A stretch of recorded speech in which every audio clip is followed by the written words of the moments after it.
Buenas tardes, en 3 minutos comenzamos para esperar a los rezagados. Buenas tardes, dale, doctor.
Buenas tardes para todos. Este, lo de hoy es un poquito largo, así que algunas cosas vamos a ir cortando, cosa de poder tener un resumen, estudio y tratar de ver lo más importante de cada uno. Así que si a alguno de por ahí le toca exponer cortito o pasarle, es para el beneficio de todos y tocar lo más importante de cada cosa, porque realmente es medio larguito lo de hoy. Así que vamos a comenzar con Picornavirus. Muy buenas tardes, doctor y compañeros. Nosotros somos Grupo Azul y vamos a estar hablando sobre picornavirus, adenovirus, papovirus. Siguiente. Los integrantes son Sara Carmín Jiménez, Dulce Rolón, el que les habla Mario Gamarra y Camila Ruiz. Siguiente. Dulce, si El prende tu contenido, cámara, por favor. el contenido de hoy va a incluir tres familias que va a ser Picornaviridae, Adenoviridae y Papovaviridae. Yo le voy a estar hablando sobre el primer contenido, que va a ser el picornaviridae. Siguiente. Picornavirus. Es una familia muy extensa. Son virus bastante pequeñitos. No es el virus más pequeño que hay, sino que forma parte de los virus más pequeños. Al igual que muchos otros virus que nosotros ya vimos, como el dengue, Zika, chikungunya, también tiene un ARN monocatenario. Y la gran diferencia con estos virus es que este no posee una envoltura, es decir, que Mario, se van Mario, ¿sí? y a la hora del examen, ¿cómo te vas a acordar que este es RNA y no DNA? Porque el ¿Cómo, doctor? enunciado de la pregunta puede decir cuál de estos virus son DNA o cuáles son RNA y van a tener 60 tipos de virus. ¿Cómo te puedes acordar? No sé, memorizando. No, a mí no me gusta nada memorizado. ¿Vos sabés lo que quiere decir pico en griego? Quiere No, decir pequeño. ¿Y después qué letra trae?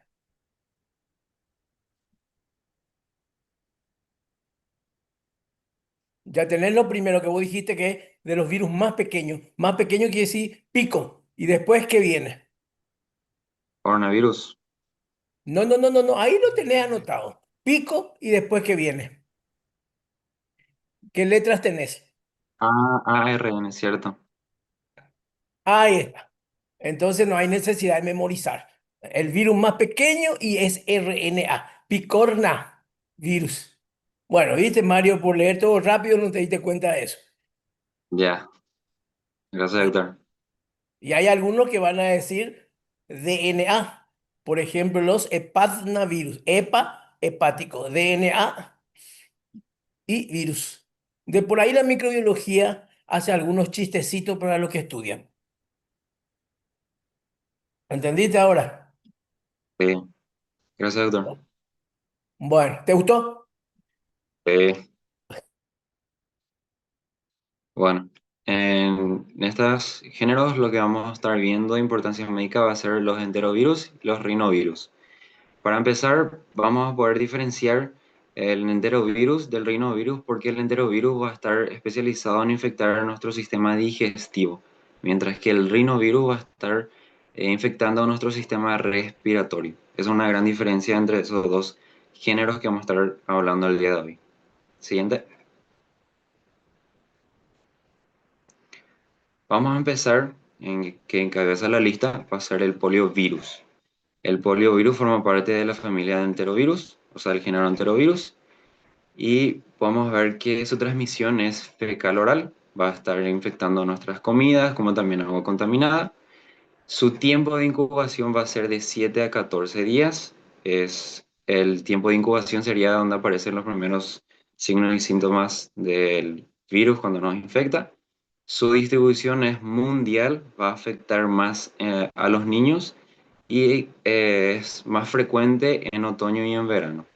Su vía de entrada va a ser la boca y como ya mencioné va a estar afectando nuestro sistema digestivo y también parte de nuestro sistema nervioso central, que es lo característico a este virus, el poliovirus. Siguiente. Vamos a aclarar bien entonces. La boca. Porque después en el examen me ponen boca y nariz, o me ponen nariz, o me ponen vía olfatoria, o me ponen respiratoria y va a estar mal. Es vía digestiva, que comienza con la boca, no con la nariz. Seguimos. Bueno, ¿qué es lo que va a hacer el virus? El virus va a entrar en la boca por transmisión fecal oral. Una persona infectada, como sabemos, no puede lavarse bien las manos, se va a ir a cocinar, la gente come y se infecta. Lo que va a hacer primeramente este virus es entrar por la boca y va a estar atacando primeramente su sitio principal del inicio, va a ser los tejidos linfoides, como es la amígdala y las placas de Peyer en el intestino delgado. Entonces, su primera replicación, por así decirlo, va a ser en ese lugar, el tejido linfoide. Y una vez que entra dentro de nuestro cuerpo, vamos a encontrar que el cuadro clínico se puede presentar en cuatro formas diferentes. El 90-95% de los casos es forma asintomática, es decir, el paciente no tiene ningún signo ni síntoma que está enfermo o que está infectado. El segundo caso es del 2 al 3% de los casos que forma parte de la forma leve, también conocido como la poliomielitis abortiva, que este sí ya tiene consigo algunas enfermedades que vienen siendo el malestar general, vómito, diarrea, fiebre. Pero ¿por qué es abortiva? Tiene ese nombre no porque está relacionado con el embarazo ni nada de eso, sino que es abortiva porque el virus una vez que infecta a la persona va a tener estos cuadros, fiebre, malestar general, vómito, diarrea, y antes de llegar a la poliomielitis no paralítica, esta se detiene. Una vez que se detiene, la persona se vuelve a recuperar y vuelve a su estado normal, por así decirlo. Sana todo lo que viene siendo la diarrea o vómito. Por eso es abortivo, se detiene antes de que empeore. Claro, El es tercero, porque se aborta el cuadro clínico, no llega a producir la parálisis de esos grupos musculares o de grandes grupos musculares. Por eso se llama abortivo, porque no llega a dar sintomatología clínica característica. La característica va a ser un tipo de parálisis que después me van a decir. sí. Así como mencionó el doctor, se detiene. Pero ¿qué pasa si avanza? Va a llegar en el número 3 que viene siendo la poliomielitis no paralítica.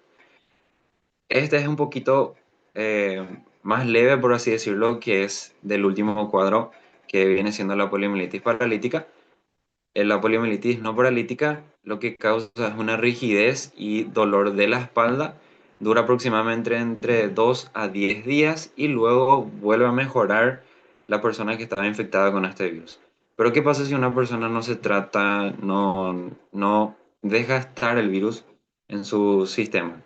Bueno, Espera va un a ratito, llegar, espera un ratito. No es qué pasa si la persona no se trata. Esta enfermedad no se trata. ¿Qué pasa si el virus evoluciona? O si es que esa persona no presenta motivos de defensa, porque no siempre reaccionamos con claridad. Entonces, si evoluciona la enfermedad, no es si no se trata porque no tiene tratamiento. Entonces, si evoluciona, va a pasar al cuadro de poliomielitis paralítico. sí. Y si llega en el cuadro de poliomielitis paralítica, lo que pasa es que va a tener una parálisis flácida. ¿Y cómo es que el virus causa eso? ¿Cómo? Ahí podemos ver una parálisis flácida, va a tener la persona. ¿Y cómo es que el virus va a causar eso? Ahí podemos ver la imagen del nene que se puede ver su cerebro y eh, su médula espinal. Bueno, el virus va a entrar a nuestro organismo, va a infectar todo lo que viene siendo nuestro sistema digestivo y a través de los axones de los nervios periféricos va a llegar a nuestro sistema central y va a llegar a la médula. Una vez que llega a la médula, va a entrar en las células motoras del asta anterior de nuestra médula espinal y lo que va a hacer es replicarse dentro de esas células. Y cuando se replica dentro de esas células, va a dañar esas mismas células y es eso lo que causa nuestra parálisis flácida de varias zonas de nuestro cuerpo. Como pueden ver en las imágenes, podemos ver a unos niños que tienen esas parálisis flácidas en todo el cuerpo, unos que tienen esas muletas, y el caso más grave sería el que está dentro de ese aparato que está ahí adentro, el niño. Ese aparato se llama pulmón de acero, que le ayuda a respirar al niño. De tanto que dañó esas células, ya no se puede recuperar. Entonces, nosotros tenemos que el virus lo que va a hacer es dañar las células, pero no en todos los casos es un daño permanente. El médico cuando recibe un paciente con poliomielitis, lo que va a hacer es esperar 6 meses, menciona el libro, para saber si la parálisis es funcional o definitiva. ¿Qué quiere decir esto? Si el virus replica dentro de la célula motora, puede dañar y crear un shock en la célula y eso evita que funcione la célula que viene siendo nuestros neuronas motoras. Pero después de pasar 6 meses, esa célula se puede recuperar y puede volver a funcionar. Entonces es una parálisis funcional. Pero en el caso del niño que está en el pulmón de acero, es definitivo. Eso quiere decir que dañó completamente a la célula y no se puede recuperar. ¿Qué parte de la Siguiendo, célula daña? el libro mencionaba que solamente replicaba y que dañaba el, los axones. No, daña la neurona. Dañan la neurona directamente. Bueno, y decime un poquito, ¿qué característica tiene la parálisis producida por el poliovirus? Decime por lo menos 4 o 5 características. Ya, mientras fuiste recitando todo eso, dijiste, pero yo quiero que me aclare. Los daños son tal, tal, tal, tal. Que tienen parálisis flácida. Uno, muy bien. La persona tiene malestares generales. Eso no es clásico de la polio. Eso te va a dar cualquier enfermedad. Yo te digo lo clásico de la polio. Uno, parálisis flácida. Eso no te da cualquier enfermedad. ¿Qué más, Mario? Vos dijiste ya.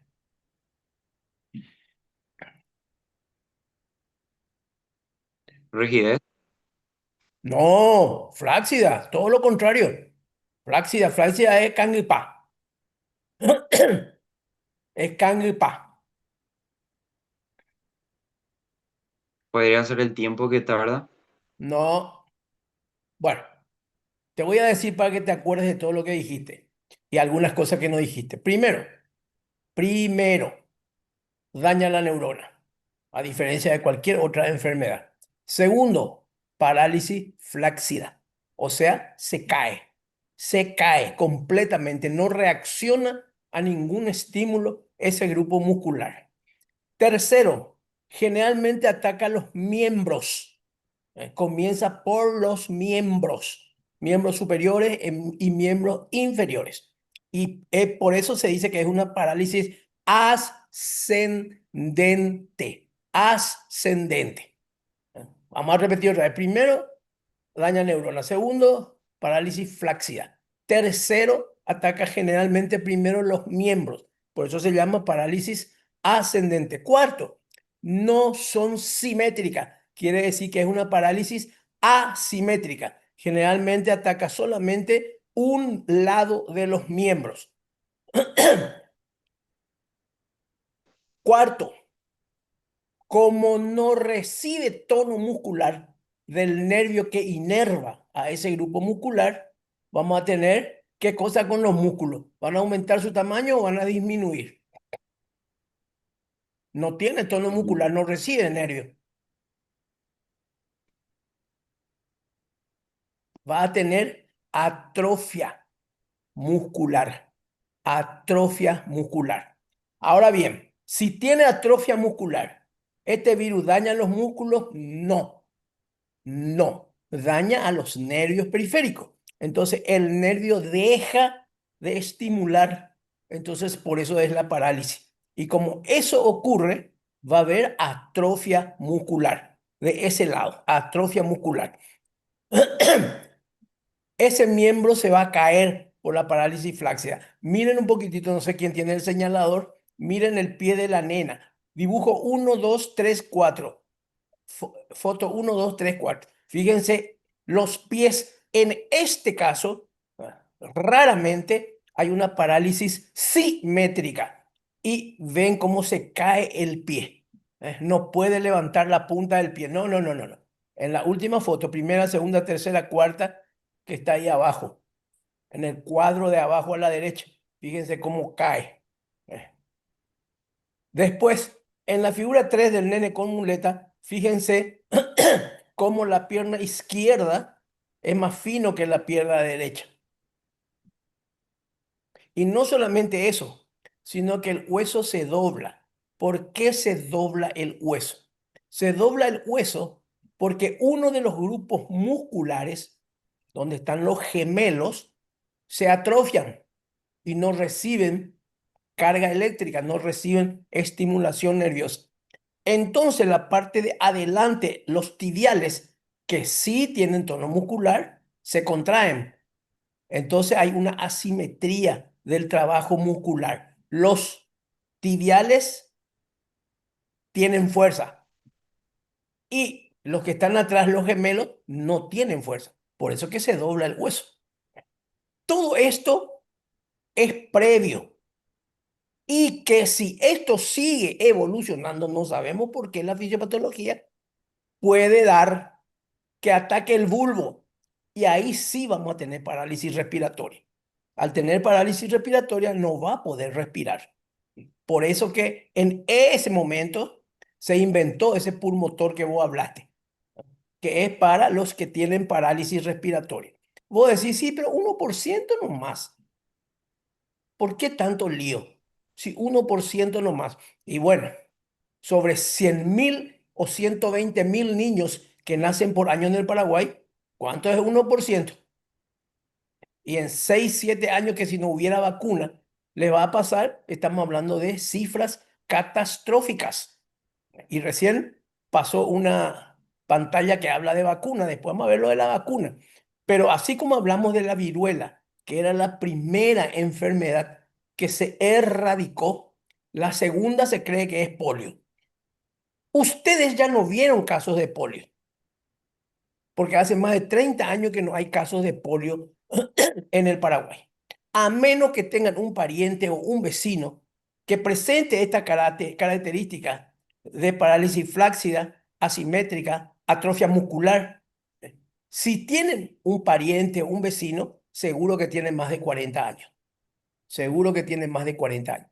Pero desde hace 30 años más o menos, allá por el año 1983, 85 más o menos, tuvimos los últimos casos autóctonos y después ya no tuvimos más. Si bien hay muchas enfermedades neuromusculares que asemejan la poliomielitis, sin embargo, no son por ausencia del virus. Por eso que es importante saber esas características. ¿Por qué? Porque hay un premio muy grande económico al que hace el diagnóstico de polio, porque va a decir, bueno, a partir de ahora hay de nuevo la epidemia de polio. Con la aparición de un solo caso de una enfermedad no esperada, ya se llama epidemia. Epidemia no tiene nada que ver con el número de casos, sino con la aparición de casos. Entonces, un solo caso ya es suficiente para decir que comienza una epidemia, así como está ocurriendo con el sarampión. Todos los días, desde aquella vez que nosotros hablamos del sarampión, el día del examen, todos los días están aumentando casos de sarampión y ya ahora hay en 4 departamentos y había comenzado solamente en San Pedro. O sea que no se pudo bloquear por más esfuerzo que se haya hecho. Bueno, Mario, ¿entendiste todo eso? Te hablo a vos porque vos estás hablando, pero supongo que todos los compañeros están tomando nota de eso que estamos diciendo, porque así clarito como yo le estoy diciendo, no está en ningún libro. Entonces yo hago eso para que ustedes lo retengan mejor. A mí no me gusta que aprendan de memoria, me gusta que vayan pensando. Entonces todo lo que dijimos va llevando de una situación a otra. ¿eh? Bueno, entonces ustedes ya no vieron poliomielitis. Si es que ven un caso, porque hay lo que se llama secuelar de polio. Los secuelares de polio tienen más de 40 años. Me puede decir, sí, tengo un tío, tengo un primo, un abuelo, un vecino, que se le cae uno de los lados del pie. ¿eh? Y todos los que ven y que son así, la mayoría son por ACV, pero no por polio. Entonces, hay que hacer un diagnóstico bien, bien, bien clarito para decir que es polio. ¿Por qué? Porque la polio toma prestado sintomatología de otras enfermedades neuromusculares. ¿Se entendió eso, Sara? Sí, se entendió, doctor. Bueno, les digo a los que están con este tema. Bueno, Camila y Dulce, ¿entendieron todo esto? Sí, doctor. Bueno, ¿qué pasó? ¿Se fue?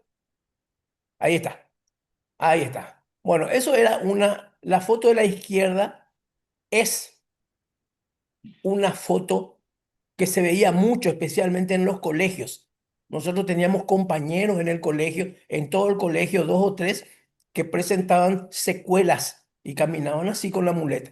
Presentaban secuelas de poliomielitis. Gracias a Dios, entonces, esta es la segunda enfermedad que se intenta erradicar de la faz de la tierra. Bueno, muy bien. Así más o menos leíste, Mario, ¿verdad? Sí. Siguiente. Bueno, vamos a hablar un poquitito sobre las vacunas. La polio tiene tres serotipos, B1, B2 y B3.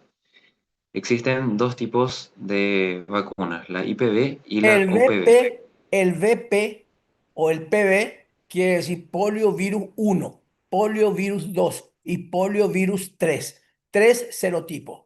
Muy bien, seguimos. El IPV o más bien SALC es intramuscular y contiene el virus inactivado, o es decir, el virus que ya está muerto. Y en esta vacuna están los tres serotipos, como el doctor mencionó, el PB1, PB2 y PB3. Esta vacuna tiene los tres serotipos.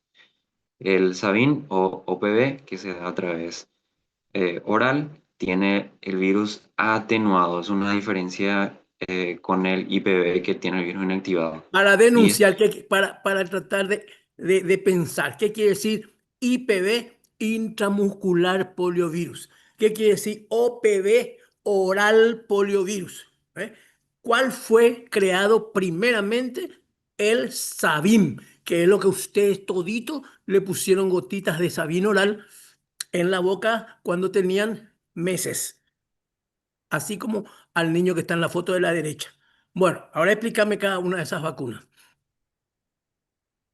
el oral, es como ya mencioné, tiene atenuado. Y algo interesante es que solamente tiene el serotipo 1 y 3. Eso es porque en 2016 leí que se erradicó el serotipo número 2. Entonces, como eh, la diferencia está entre el intramuscular es que el virus está inactivado, mientras que en el oral está atenuado, las personas podían generar la poliomielitis del serotipo número 2. Por eso se erradicó, por eso ya no tiene a través del oral. Por eso ahí abajo dice el Sabin trivalente OPV se cambió en Sabin bivalente OPV con B1 y B3 del serotipo. ¿Y cómo se aplica? En las dos primeras dosis se tiene que ser intramuscular y se hace en el mes 2 Espera un y ratito, 4. Mario. Espera un ratito, Mario. Vamos a intentar aprender pensando y cronológicamente. El primero que apareció fue la Sabina oral. Todo esto que yo estoy diciendo es pregunta de examen. Y en todos los test que ustedes tienen van a encontrar preguntas de esto. Porque siempre sale de una u de otra manera. Algunas veces confunde y otras veces es medio repetido. Esta vacuna es una vacuna. Estamos hablando de la Sabin oral.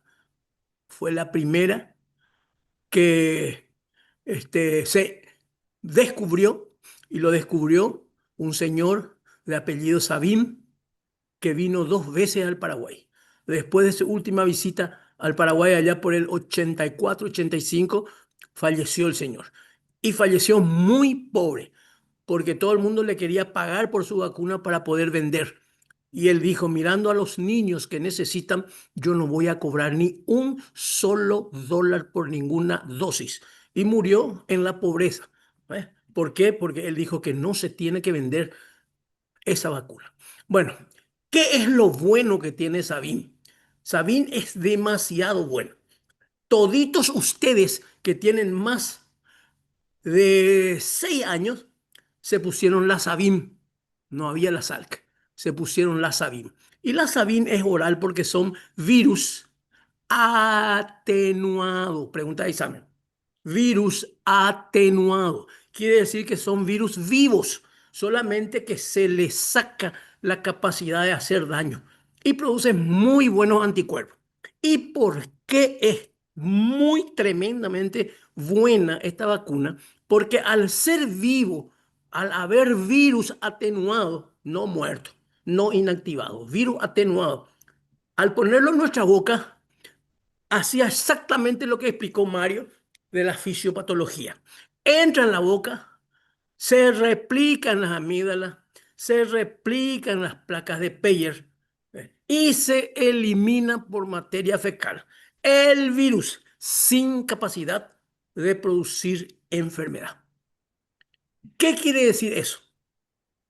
Que el virus que se elimina por materia fecal y que se vacunó a miles y miles de niños, ese virus que se llama virus vacunal, que es un virus atenuado con toda la capacidad de replicación, pero sin producir infección, contamina todos los cursos de agua.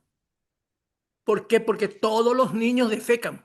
¿Y qué es lo que defecan? Virus. Entonces, todos los niños que recibieron las 2 gotitas en la boca van a ser inmunidad. Pero ¿quiénes también? Los que no se pusieron en la boca, pero se contaminaron en el medio ambiente porque todos los cursos de agua se contaminaron. Entonces, ese es el mecanismo por el cual esta vacuna es tan buena y resultó que durante todos los años, desde que ustedes nacieron hasta hace 3 años aproximadamente, solamente se aplicaba Sabin oral. Mediante eso, entonces, vuelvo a repetir, se vacunaron los niños que recibieron las 2 gotitas en la boca, pero también los otros niños que se contaminaban con el paso del tiempo por los cursos de agua contaminados. Muy bien, llegó un momento, después de años y años de vacunación, más o menos 20, 30 años, que desapareció porque el virus vacunal tomó posesión de la Tierra y el virus infectivo prácticamente desapareció. Se aprovechó entonces la fisiopatología del virus con una vacuna viral que al no producir enfermedad contaminaba todo el medio ambiente. Perfectamente. Porque yo le dije que hace 3 años más o menos, todos los anteriores, o sea, ustedes se pusieron la Sabin, pero hace 3 años más o menos se cambió la Sabin y pasó a la Salk. Pasó a la Salk. La Salk es intramuscular. ¿Cuál es la diferencia entre la Salk y la Sabin? La Salk es virus muerto, o sea, virus inactivados. Entonces puede ser intramuscular, mientras que el otro era digestivo. Este es intramuscular. La ventaja de la Salk, la ventaja de la Salk es que no puede producir la enfermedad que accidentalmente algunas veces producía la Sabin, porque algún virus de por ahí no se atenuó bien con formol. Esa es la ventaja. ¿Cuál es la desventaja? La desventaja es que solamente le da inmunidad al que recibe la vacuna. A diferencia de la Sabin, que vacunaba también a los niños que no tomaban la gotita. Esa es la diferencia. Entonces, al no haber más el medio ambiente contaminado, se dejó la Sabin hace 3 años y ahora solamente está la Salk. Quiere decir que ustedes se vacunaron con Sabin y los hijos de ustedes ya la Salk. ¿Se entendió eso? Uh, parece que nadie entendió o toditos entendieron. Entendió. ¿Se entendió, doctor? Aniquen en el examen por qué uno, por qué otro, cuál es la diferencia y no saben. El que no entendía pregunta bien ahora ya. Todo esto lo van a encontrar en el libro. Yo no entendí bien, profe, perdón. ¿Cómo? Que yo no entendí bien. Se me cortó justo cuando vos estabas hablando. Bueno, no hay problema. Para eso estamos acá. Hay dos Yo vacunas. Y también. para los que entendieron también para volver a fijar. ¿Qué otra persona habló? Habló Samantha y quién más. Yo, profe, parece que internet está Stephanie. cortándose. Stephanie, vos no entendiste tampoco.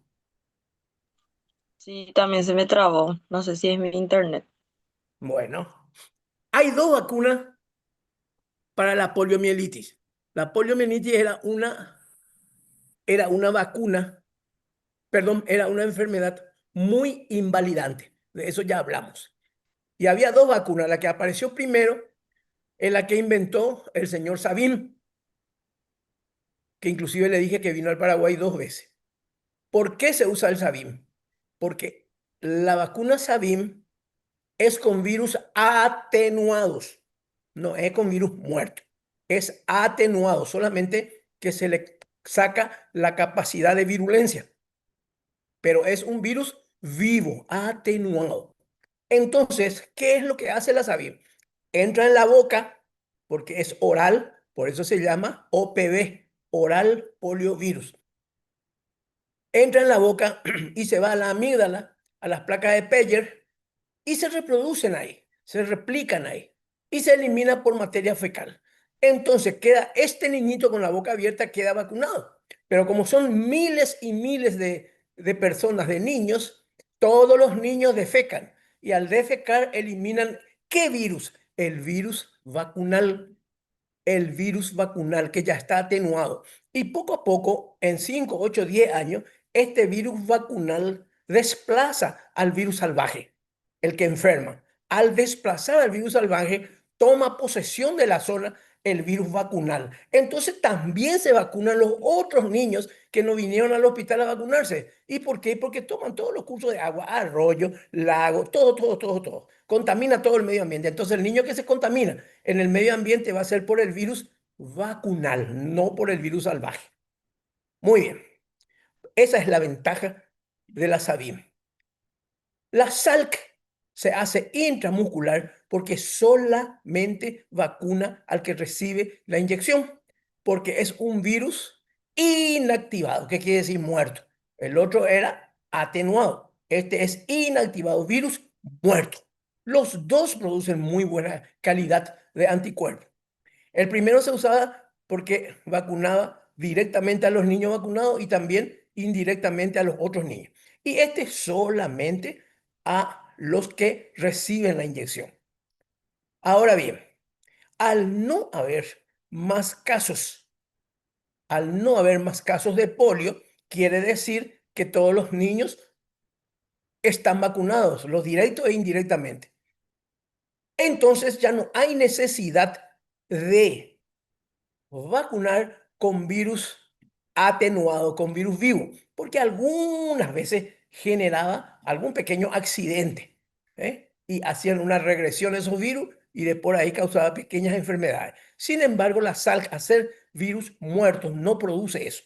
Entonces ahí tienen la ventaja y la desventaja del intramuscular inactivado y del oral atenuado.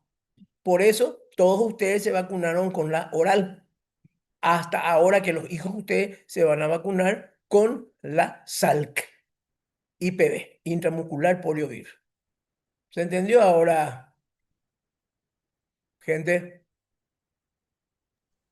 Sí, doctor, Sí, gracias.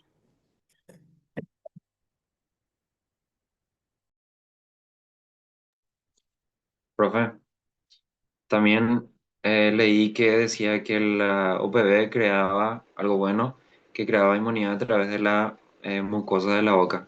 Eso es porque la principal vía es a través de la boca. Entonces creaba una barrera ahí. y tanto la IPV no en esa área. Pero el efecto más deseado que producía era que salía muchísima cantidad de virus por materia fecal. Así que con esa materia fecal distribuida por todos lados, contaminaban el medio ambiente, especialmente todos los cursos de agua. Entonces había una vacunación indirecta. Ok. Siguiente página. ¿Entendiste, Samantha? Sí, doctor, entendí.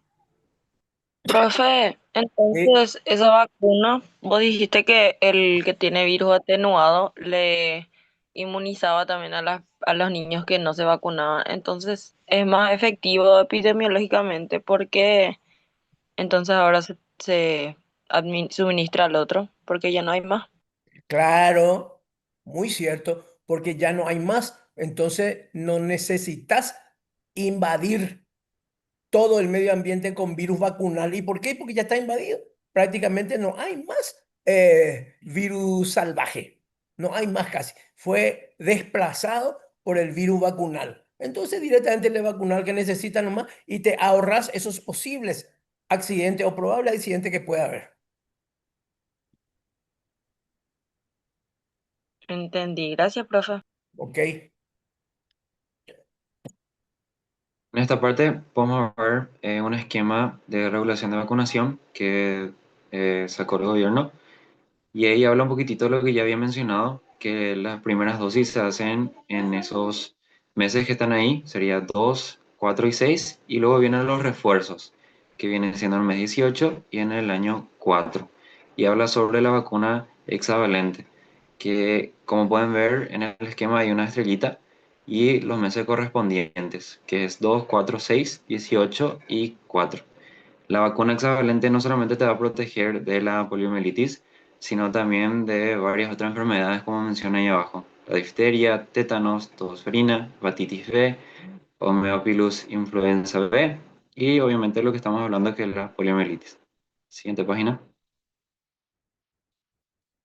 Que quiero que se acuerden, volver atrás uno, ese cuadrito que está ahí atrás, que dice 2023, ese cuadrito tiene que estar así mismo en la cabeza de usted, porque eso sale. Puede salir cosas que tengan que ver con vacuna en el bloque de virus, en el bloque de bacterias y ya dimos en el bloque de generalidades. O sea que este cuadrito tiene que estar en la cabeza de usted.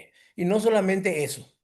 Cuando vayan al hospital, en las primeras materias y las primeras clases, le van a pedir rendir cuentas sobre este cuadrito. Lo primero que le van a pedir es calendario de vacunación. Así que estudien bien nomás ya ahora. Seguimos, ahora sí. Acá hay un esquema que encontré que decía el índice sobre la poliomielitis a nivel global de cuando salieron las vacunas. Ahí dice que primeramente en 1955 salió primeramente la vacuna intramuscular. Por eso me quedé confundida porque dijiste que primero salió la oral, la OPV. Pero ahí Sí, mencioné que la eh, intramuscular se, es primero. se, se trató de inventar más o menos, pero por caminos diferentes al mismo tiempo, pero se usó primero la Sabin por la fisiopatología que recién hablamos, y la que se usó en todo el mundo fue la Sabin, y después se usó la Salk, como ahora. Ahora hace 3 años que en el Paraguay se usa la Sal. Ahí muestra el último caso registrado en Sudamérica es 1994 y el último caso registrado en Paraguay sería en 1985. Y a la derecha está el plan global, que es la estrategia para poder erradicar por completo en 2022 a 2026 la poliomielitis. O sea que está bien lo que dijimos, que más o menos si ven un caso de un secuelar de polio, tiene que tener más de 40 años. Coincide con tu estadística. Siguiente página. Los métodos de diagnóstico, como pueden ver a la izquierda, puede ser sobre hisopado, a través de la boca y también ano, porque sabemos que sale a través de los heces. El método más eficaz es el de análisis de las heces, porque se encuentran directamente ahí los virus. También se hace estudios de líquido encefalorraquídeo. Y en el líquido encefalorraquídeo lo que se busca es una alteración de las proteínas. Siguiente. Coxsackie virus. La Coxsackie virus se conoce también como virus de la mano, pie, boca y se divide en dos Espera, grandes espera un grupos. ratito. Para tus compañeros, terminamos ahí polio, ¿eh? Terminamos ahí polio, que es una enfermedad invalidante que era bastante frecuente hace 30, 25 años hacia atrás. Nosotros no tenemos hace 40, ¿verdad? Pero era una enfermedad muy invalidante. Ustedes se imaginan lo que es tener un niño paralítico desde más o menos los 2 o 3 años durante toda su vida. Ahora pasamos a otro virus, el virus Coxsackie. Otra cosa que quería decirle a ustedes que se les grave es que la polio, aunque ustedes no hayan escuchado, es una enfermedad muy antigua y está perfectamente dibujado en los bajorrelieves de Egipto. Y ahí ya en esa época ellos habían identificado esta enfermedad. Y esos dibujos ya dibujaban el cuadro clínico, o sea, la parálisis flácida, la pierna más corta, la pierna atrofiada, y se ve en un montón de pictografías. Seguimos con otro virus que es otro enterovirus, Coxsackie virus varios. Sí. El Coxsackie virus también se le conoce como virus de mano, pie, boca. Se divide en dos grandes grupos, grupo A y grupo B.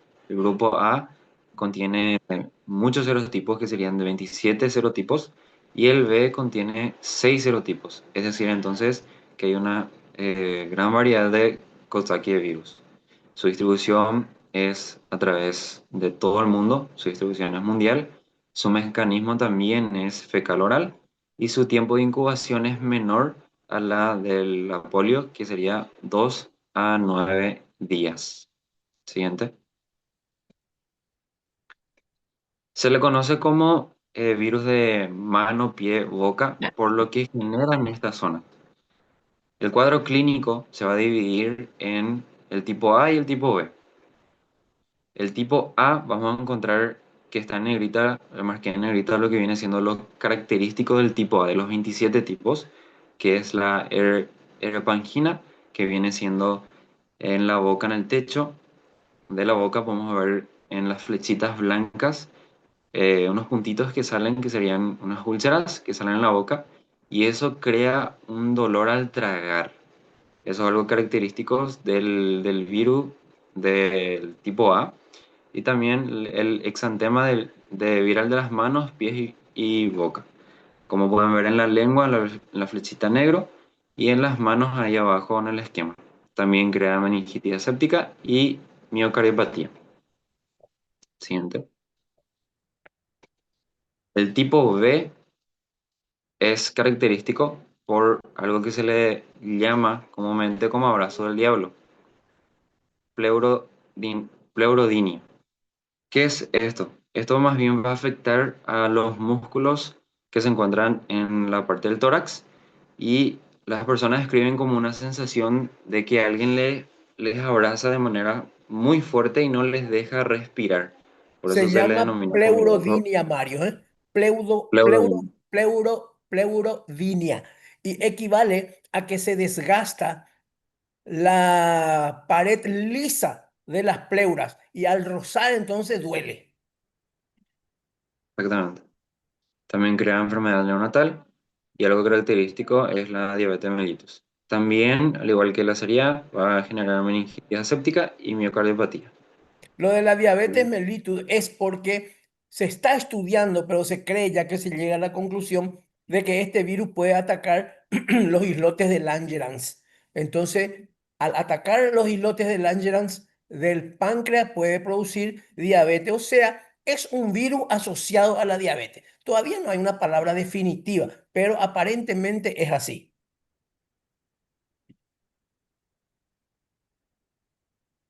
Siguiente.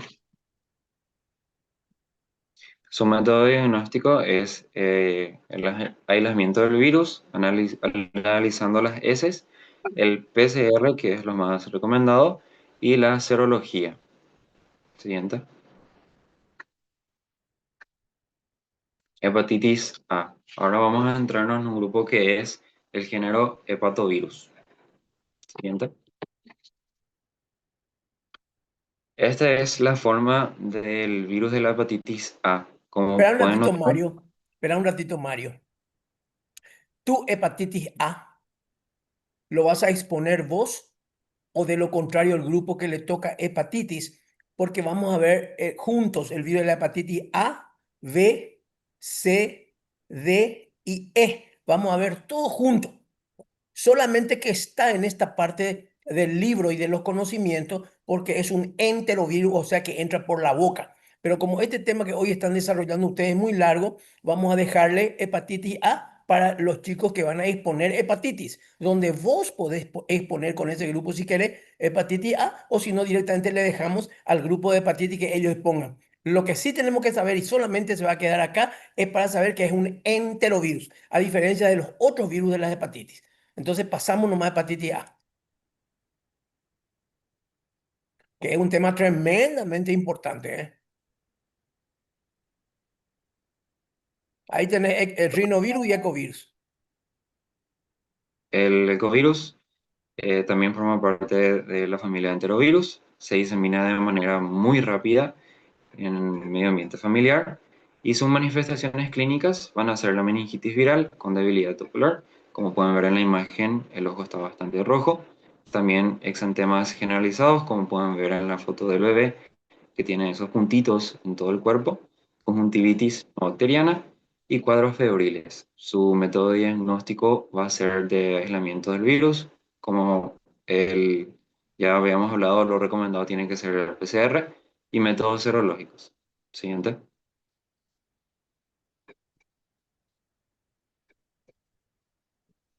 El rinovirus. El rinovirus son los virus que causan el resfriado común, la gripe común. Se distribuye a través de todo el mundo y afecta de manera más grave a las personas que tienen asma. Es característico de la familia de las Picornaviridae y su estructura es una forma esférica como pueden ver ahí, y lo característico, al igual que ya habíamos visto con otros virus, tiene muchos tipos de serotipos, tiene 115 serotipos y causa 1 a 2 epidemias al año. Generalmente cuando decimos estamos resfriados, estamos engripados, generalmente es este rinovirus. Fíjese la cantidad inmensa de serotipos que tiene. Quiere decir que nos enfermamos a cada rato de la misma, del mismo resfrío porque son otros serotipos los que nos atacan. Siguiente.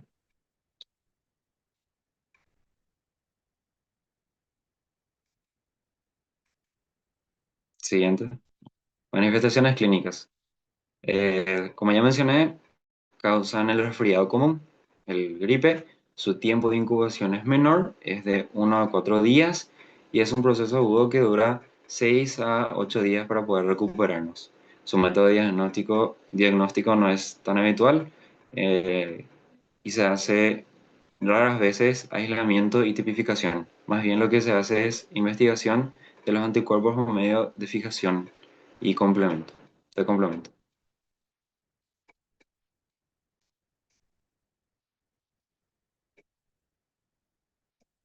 Siguiente. Buenas tardes, ¿se me ve? ¿Se me escucha bien? Buenas tardes, doctor, compañeros. Yo voy a estar hablando sobre la familia Adenoviridae, más específicamente sobre el seno Mastadenovirus. Bueno, para introducirnos un poco a lo que es este virus, es un virus que causa infecciones y se le suele asociar a los cuadros respiratorios. También es un virus que puede afectar a cualquier persona, pero es más frecuente en niños de entre 6 meses a 2 años, porque como nosotros sabemos, los niños todavía no están desarrollando un sistema inmunológico, es su primera exposición a lo que serían las enfermedades y también son un poco más susceptibles al entorno. Y yo leí en un artículo que la mayoría de los niños menores a 10 años ya se infectaron con este virus. También es un virus que no tiene una estación o una temporada específica como la gripe. Te puede afectar en cualquier época del año.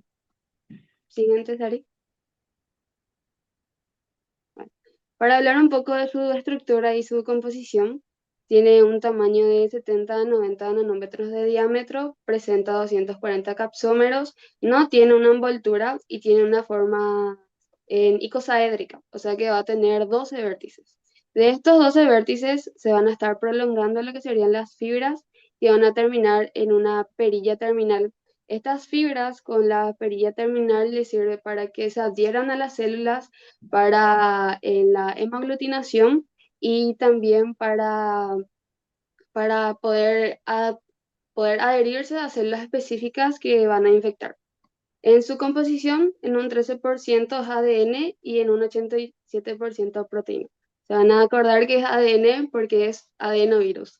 Y la replicación ocurre en el núcleo. Siguiente, Sari. Bueno, la clasificación vamos a tener 51 serotipos, pero para la facilidad se les suele agrupar en 6 grupos, porque ellos van a tener características comunes, ya sean su estructura, según la región que afecta o según los síntomas que puede causar. Por ejemplo, el grupo A son adenovirus que se encuentra en las heces de personas aparentemente sanas, pero que puede causar tumores en hámster. El grupo B se suele aislar de la faringe de las personas que tienen cuadros respiratorios agudos. En el grupo C se encuentran adenovirus que podemos aislar de las vías respiratorias o del aparato digestivo de los niños que tienen cuadros respiratorios más severos. El grupo D vamos a encontrar adenovirus que están asociados a conjuntivitis, a cuadros febriles con faringitis.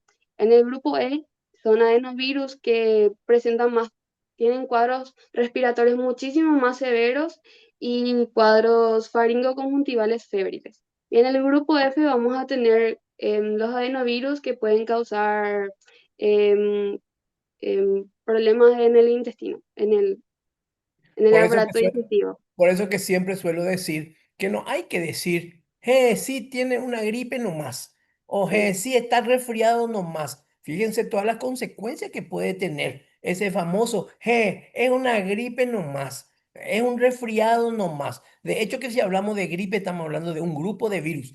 Cuando hablamos de resfriado estamos hablando de todos estos virus que producen lesiones en aparato respiratorio y complicaciones a nivel pulmonar, a nivel cerebral, etcétera, etcétera. A partir de acá, el resfrío va a ser un inocente resfrío si hay una buena respuesta inmunológica.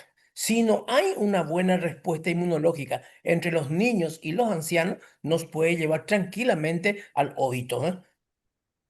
¿Verdad, Dulce? Sí, y como hay muchos serotipos, nosotros podemos infectarnos más de una vez en la vida por el adenovirus. Siguiente, Sara.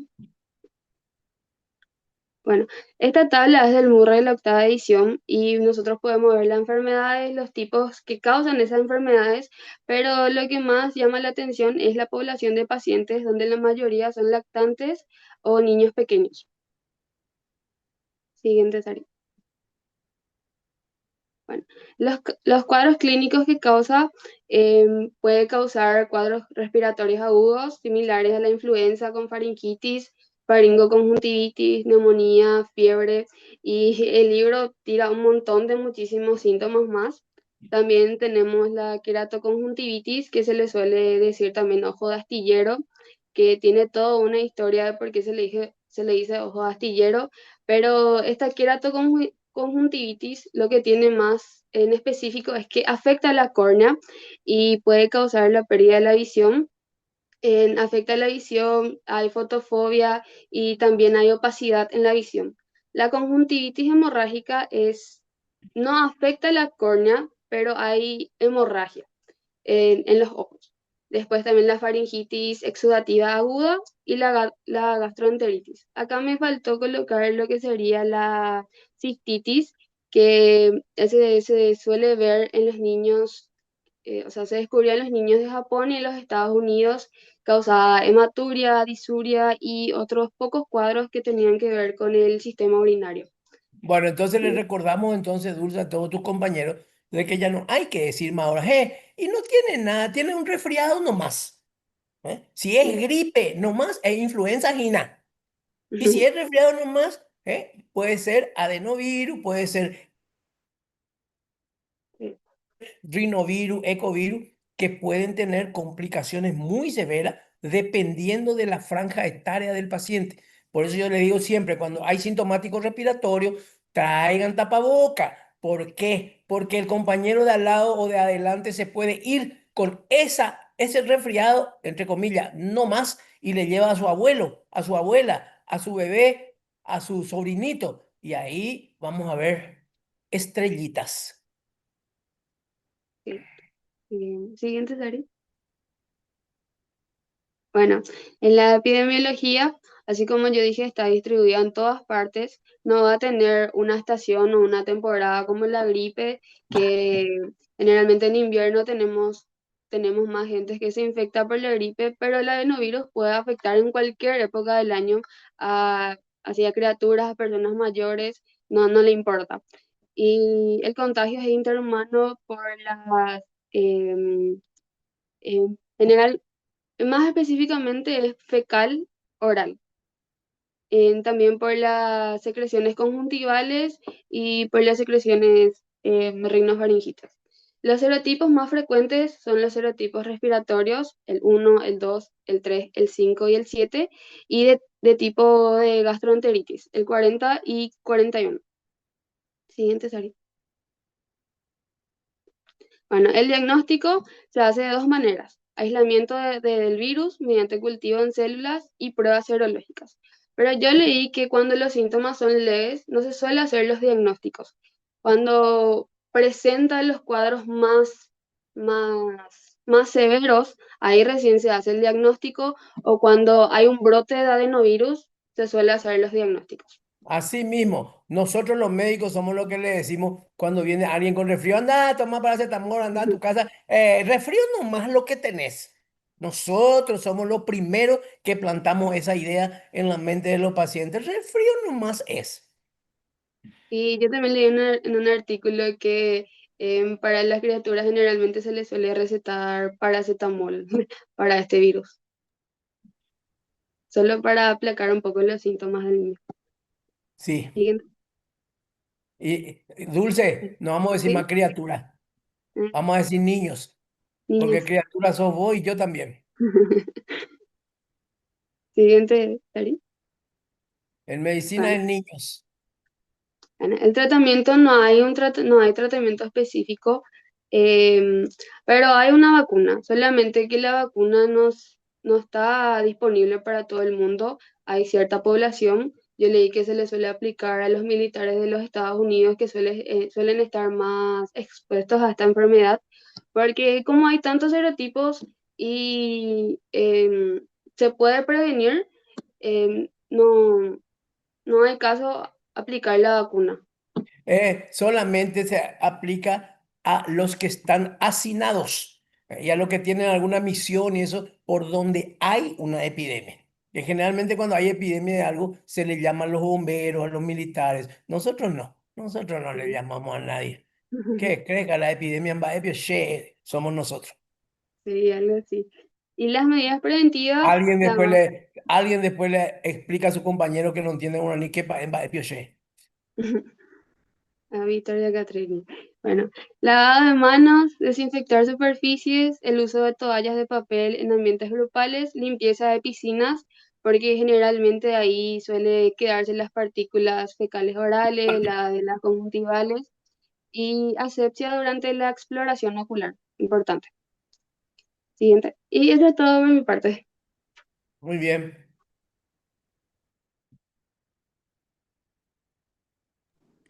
Bueno, ahora yo les voy a hablar. Buenas tardes, doctor, primeramente. Yo les Hola. voy a hablar sobre la familia Papoviridae y los géneros que vamos a estar desglosando son el género de papilomavirus o HPV y el género poliomavirus. Primeramente, el género papilomavirus. Se han identificado al menos 100 tipos, incluso más, yo leí en internet, y se pueden clasificar, por ejemplo, en dónde infectan, pueden ser VPH cutáneos o pueden ser también VPH mucosos.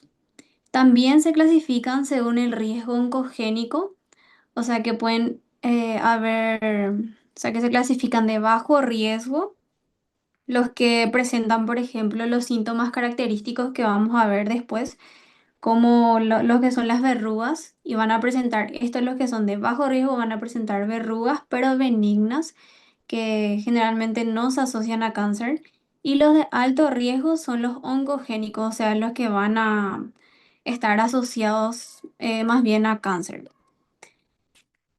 También presenta cápside icosaédrica de 50 y 55 nanómetros de diámetro y ADN bicatenario y genoma circular. Con respecto a su transmisión, se puede transmitir por contacto directo, contacto de piel a piel, y no siempre o sea que no siempre debe estar presente una verruga visible para su transmisión. También por contacto sexual, que es el más frecuente. Por autoinoculación, una persona puede diseminar el virus de una zona infectada a otra, por ejemplo, de las manos a los genitales. También fómites, que es por objetos contaminados como toallas o instrumentos médicos. Esto decía que tenía un riesgo bajo, pero está escrito en algunos estudios. También a través del canal del parto. Antes de pasar esa pantalla a Sara, hace más de 30 años que yo hago casi excluyentemente enfermedades de transmisión sexual y SIDA. En estos últimos 20 años, la causa más frecuente de consulta por enfermedad de transmisión sexual es herpevirus, HPV, esto que estamos viendo ahora, y después viene sífilis, conjuntamente con VIH. Hace poquito salió, no sé si les mandé a ustedes o no, un reporte de que en los últimos 4 años se duplicó la presencia de sífilis y VIH en el Paraguay. Pero aún así, esto que vemos ahora, papoavirus y herpevirus, son los motivos de consulta más frecuentes. O sea que estamos viendo en este momento un virus que ocupa los dos primeros lugares de frecuencia de consulta. Así que es importante lo que vos estás hablando, Sara. Seguimos. Bueno, con respecto a su ciclo, acá podemos ver que el ciclo de replicación del VPH se va a relacionar con el ciclo vital del queratinocito y las células epiteliales de la piel y la mucosa. ¿Qué significa esto? Que el virus va a seguir el ciclo normal, por decirlo así, de esta célula del queratinocito y las células epiteliales de la piel, porque el virus va a entrar a nuestro organismo por medio de microheridas en la piel. O sea que primero ocurre la entrada del virus, ¿verdad? Entonces, a las células basales de la piel o mucosa a través de pequeñas heridas. Y luego, este virus se tiene que unir por medio de una proteína viral L1, se denomina. Se une a receptores de la superficie celular y permite que el virus entre. Perdón. Una vez que está dentro el virus, tiene que activar unos genes, que son los genes tempranos. Estos genes tempranos hacen que la célula se multiplique más y así va a haber más células para que el virus se replique. Y esta replicación va a hacer que se genere los síntomas característicos que presenta esta enfermedad, que son las verrugas, condilomas o papilomas. Y luego, cuando las células de la piel maduran y suben hacia capas más superficiales, el virus aprovecha factores propios de esas capas para activar otros genes virales. Y cuando ya está en las capas superiores, ¿verdad? Se activan otros genes que son los genes tardíos para que el virus fabrique sus proteínas estructurales y se ensamble dentro del núcleo. Entonces, cuando el virus ya está en la capa más externa, va a salir junto con las células muertas que se desprenden de la piel. O sea que en síntesis, el VPH va a acompañar el ciclo natural de las células de la piel, va a entrar en la base, se va a multiplicar mientras crecen y se va a diferenciar. Y cuando se libera, o sea que se va a liberar cuando esas células mueren y se descaman. Sara, ¿vos te acordás por histología que entre las células que más crecen y se eliminan y se vuelve a producir están los de la piel? Entonces entra dentro del mecanismo de producción de piel este virus. Así como el virus, por ejemplo, del el VIH entra en el linfocito, que es una de las células que se reproduce con mayor facilidad. Esto hace lo mismo, pero en la piel. Y el condiloma que produce, o sea, la verruga que produce, se llama condiloma acuminado. Mm. Condiloma acuminado.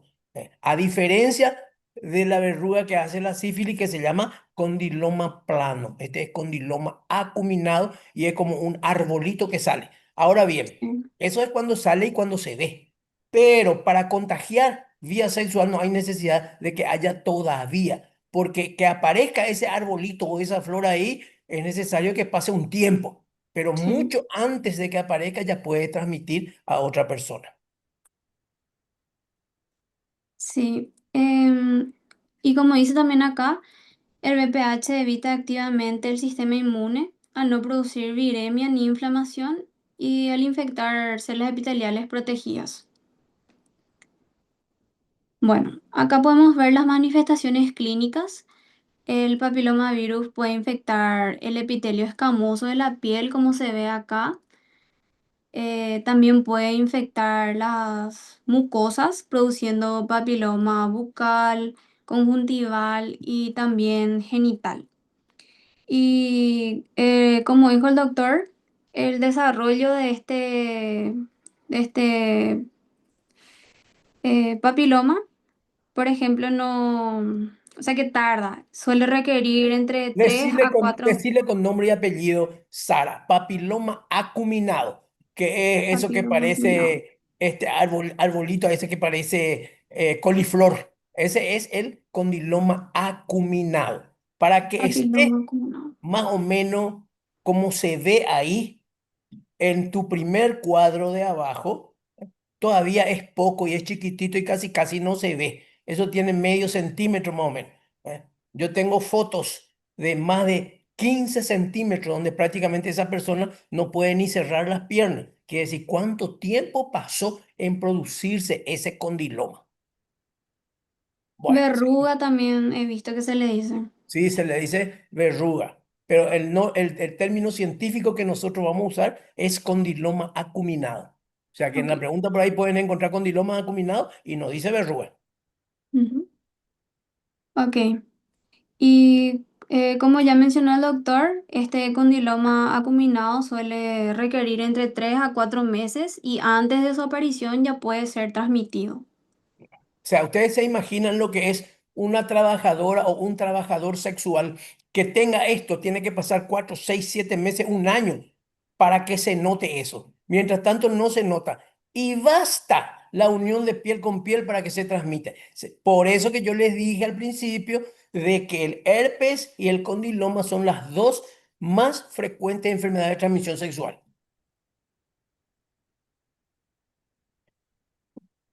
Y existe una vacuna, pero realmente yo nunca supe que en Paraguay hubiese, pero investigando. Supuestamente hubo, tipo se repartió como 18.000 vacunas a diferentes departamentos para específicamente niñas entre 9 a 14 años, pero realmente no sé si hay, ¿verdad? Que es gratuito. Es gratuito y hace más o menos 10 años que está en el país. En ese cuadrito que trajeron recién que yo le dije, apréndanse eso, ahí está el del HPV. Y se fueron poniendo por su costo en salud pública por cohortes. Primero a las niñas de 9 años en adelante, después le tocaba a los de 8, después a los de 7, de tal forma de llegar más o menos a los 13, 14, 15 años, ya la mayoría de las niñas vacunadas. Hoy también se vacuna a los hombres, niñas y hombres. No se hacía antes por el costo en salud pública, es muy costoso porque esta vacuna es muy cara. Este condiloma acuminado, entonces vos ya dijiste hoy, pero no dijiste cuál es serotipo, está asociado al cáncer de útero. ¿Y por qué es importante el cáncer de útero? Porque es la primera enfermedad que mata a las mujeres en nuestro país. Por eso te dije, Sara, que era muy importante esto que vos estabas hablando, ¿eh? La primera causa de mortalidad en las mujeres es cáncer de útero. Y este virus es el que produce cáncer de útero. Vaya si tuvieron que haberse vacunado ustedes. Me olvidé de decir, pero 16 y 18 es lo que son los más frecuentes que producen cáncer de útero y 6 y 11 son los que producen los condilomas acuminados benignos, tipo los Muy que bien. son... Muy bien, anotar eso por ahí. Pregunta de examen. ¿Cómo no va a ser pregunta de examen? Sí, es muy importante. ¿Cuáles son los serotipos que producen cáncer? Y la otra cosa, no sé si dijiste, yo creo que no escuché, que esos condilomas podés tener también garganta, lengua, nariz, e inclusive en piel sana. Y que en la mano, por ejemplo, y en el pie suelen haber condilomas, pero no acuminados, condilomas planos producidos por esta enfermedad. Así como se ve en la foto de abajo, uno, 2, 3, en la cuarta foto se ve en piel sana también esos condilomas, ¿eh? Y esos condilomas también están asociados a algún tipo de cáncer, si bien los más frecuentes son 16, 18, 6 y 11. Bueno, eso Sí. tenemos que saber. Y de que según la localización podemos encontrar entonces en la boca, en la garganta, en la lengua, en los ojos, en cualquier tipo de mucosa. Nosotros solamente nos acordamos siempre del condiloma acuminado de cuello de útero. ¿Por qué? Porque produce cáncer en las mujeres. Muy bien. ¿Cómo se llama esta verruga? Acá sí es francamente verruga. O el que sale en la mano o en los pies. ¿Cómo se llama en guaraní eso? A ver, ¿quién sabe? Que abra el micrófono y diga. Los chicos del área no urbana suelen tener en la mano, en la uña, alrededor. Algunos de por ahí le ponen para curar, queman el palito de la hierba y le ponen eso. ¿Habrán escuchado? ¿No sería ¿Cómo se llama en Acutá? guaraní? A ver, ¿algún guaraní parlante? Acutá puede ser, doctor. Sí, señorita. Quintán. En guaraní es quintán. El condiloma plano. Suele salir en las uñas, suele salir en la mano, entre los dedos, en los pies, como un callito, pero crece. Bueno, seguimos. Bueno, Quinta. y eso es todo de mi parte. Bueno,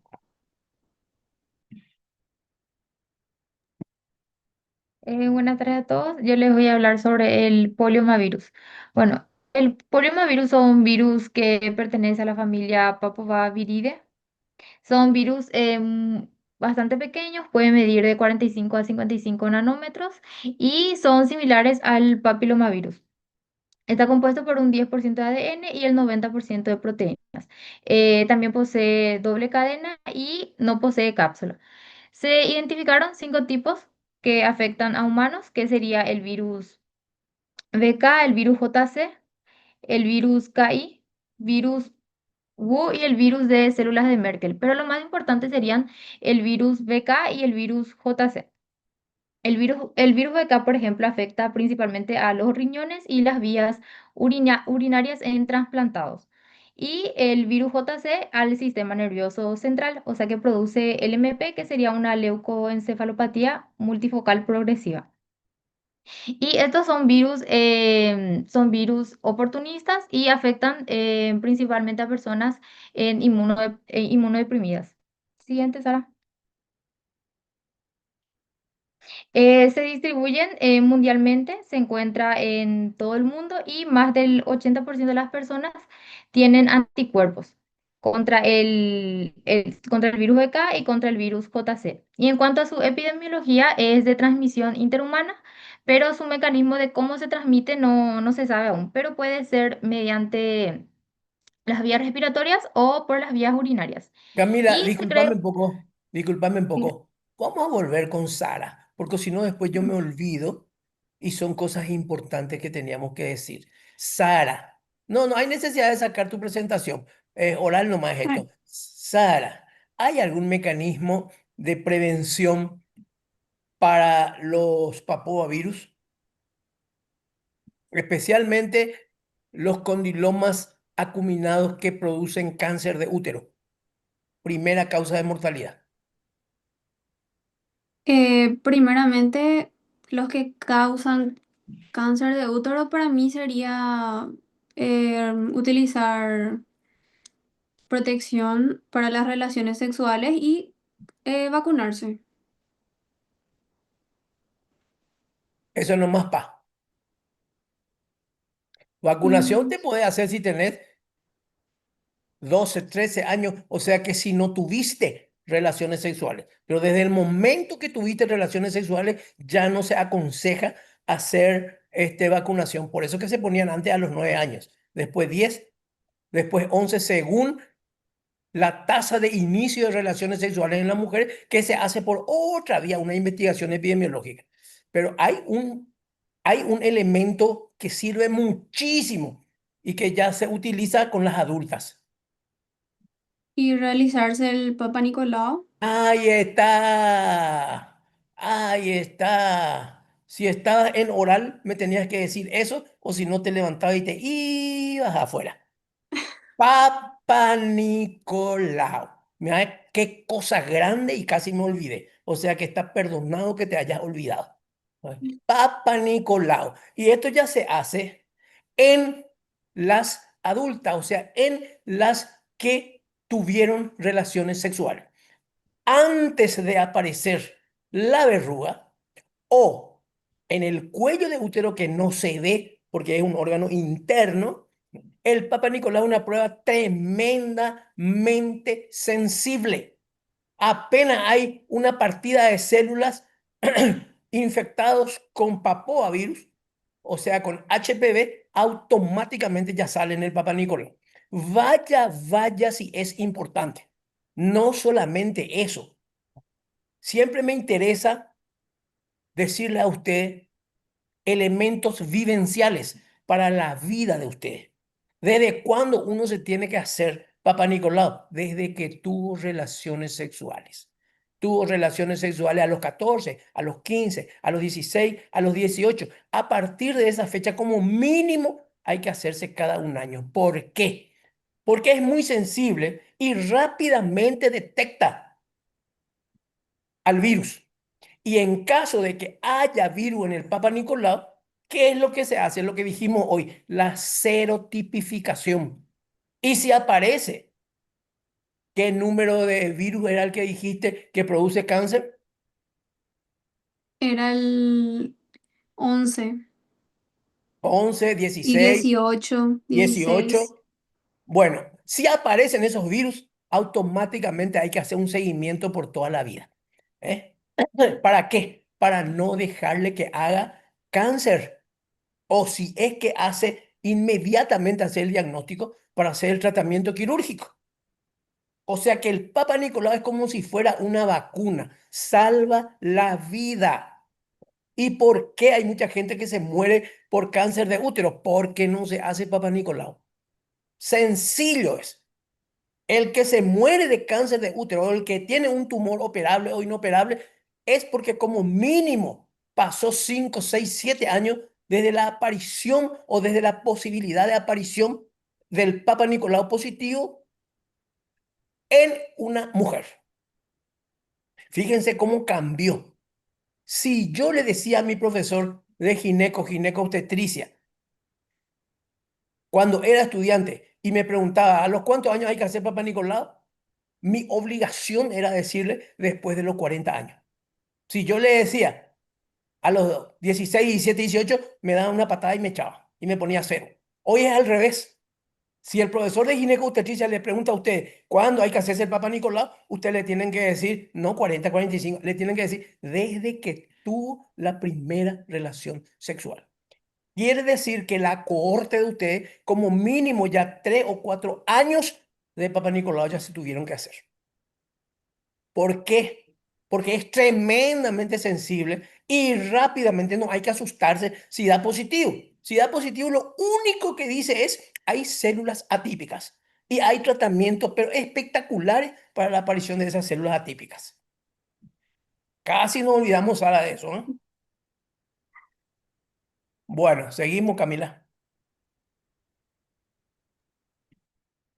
Bueno, siguiente, Sara.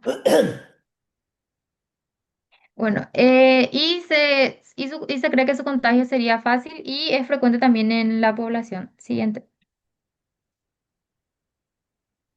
Bueno, en cuanto al virus BK, el virus BK afecta en niños sanos, pero principalmente en niños que, que sufrieron de un trasplante renal y causa nefropatía asociada a BK que puede llegar, por ejemplo, a un rechazo del injerto. Y también este produce infecciones urinarias con descamación de las células. En cuanto al virus KI y el virus BW, estos fueron identificados en el 2007 y se fueron encontrados en muestras nasofaringeas en pacientes con infecciones respiratorias. En siguiente. Bueno, el virus JC es asintomática en individuos sanos, pero que daña al sistema nervioso central y causa lo que sería el LMP. Y también se le vincula con los tumores cerebrales. Y por último, el virus de las células de Merkel, que se identificó como en carcinomas de células de Merkel como tumores raros en la piel, que es de Carcinoma, origen neuroendógeno. carcinoma quiere decir cáncer, Camila, ¿eh? O Sí, sea, es cáncer de chiquitito, las no células dice nada en epiteliales. ningún libro, pero es causante de cáncer. Sí. En siguiente. Bueno, en cuanto a su diagnóstico, este sería para el virus BK. El virus BK era el que producía, no, el virus JC era el que producía el LMP y esto se puede hacer un diagnóstico mediante la biopsia o necropsia, también como en PCR. Y en cuanto al virus BK, por muestras de orina, donde se pueden observar células descamadas con inclusiones características. Y en cuanto al tratamiento, no existe un tratamiento específico contra este virus. Y con eso, muchas gracias.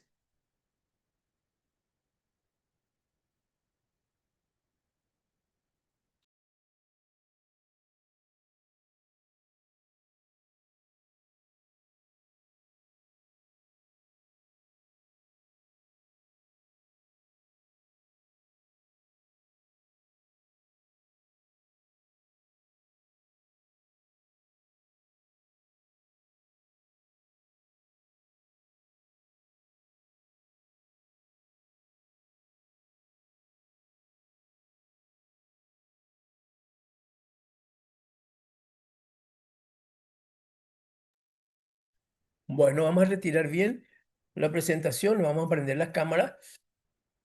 Vamos a prender la cámara todos, por favor.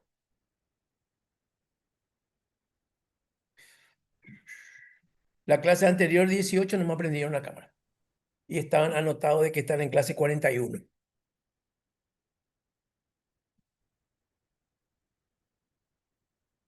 Vamos a esperar los que realmente estuvieron en clase.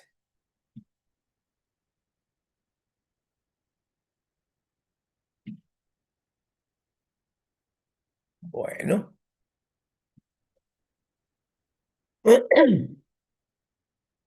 Muy bien.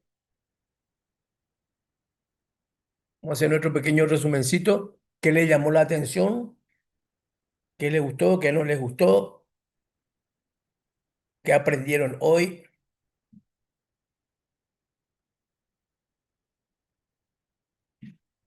Hay montones de gente que no prenden su cámara. Yo quiero que ustedes me digan, no quiero preguntarles nominalmente.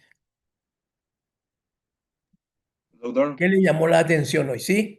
algo me llamó la atención es, por ejemplo, vos mencionaste que la mayor causa de muerte acá por cáncer en mujeres es justamente el cáncer del cuello uterino, ¿verdad? Sí. Bueno, y en el Congreso recuerdo que se dijo que era el segundo, ¿verdad? Que el primero era de mama, supuestamente. No me voy a enojar contigo. Es de útero, pero tampoco tiene importancia si es el primero o el segundo. ¿Eh? O sea, a lo que a nosotros nos interesa es la frecuencia. Y eso hay que ver quién investigó y dónde investigó. Porque si investigó en un lugar urbano, puede ser que sea cáncer de mama. Pero en los lugares del interior del campo, generalmente es cáncer de útero por la sencilla razón de que también el cáncer de útero, aparte del HPV, está asociado con la higiene. Y nosotros sabemos perfectamente bien que en el campo el baño, por ejemplo, está lejos de la casa. Entonces es muy Sí. difícil que después de una relación sexual se higienicen. Entonces hay que ver cómo hizo el trabajo, dónde hizo el trabajo. Por eso yo siempre digo, el título del trabajo tiene que decir qué es lo que muestra, no qué demuestra. No demuestra nada, muestra. Muestra lo que yo hice, lo que yo vi.